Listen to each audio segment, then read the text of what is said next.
Bakit ba nila sinasabi na flight risk? Kasi daw, ang sabi daw ni BP Sara, talagang ang gusto niya, makauwi si Tatay Digong sa Pilipinas. Yung kanyang interim release, dapat sa Pilipinas. Yun ba ay indikasyon na pwedeng tataka si Tatay Digong? Yan ay indikasyon kung anong gusto ni Tatay Digong. Na kung magkakaroon ng interim release, mas gugustuhin niya na pumunta sa Pilipinas. Pero walang ibig sabihin yan na may intention siyang tumakas.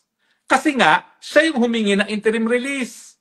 Kung ang intention na ay tumakas, hindi na sana siya humingi ng interim release at gumawa na lang ng paraan para siya ay tumakas.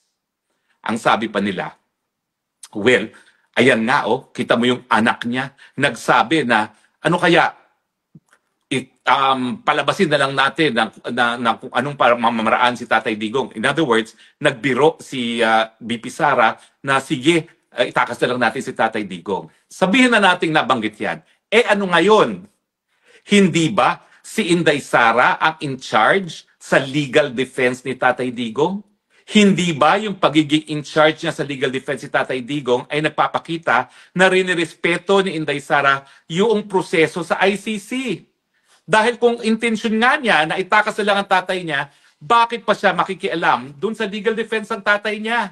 Di gumawa na lang sana yan ng plano na itakas ang tatay niya na alam ko, hindi gagawin ni Inday Sara kasi sa totoo lang, Girl Scout si Inday Sara. Hindi yan papayag sa anything na shortcut at hindi nasa tamang proseso.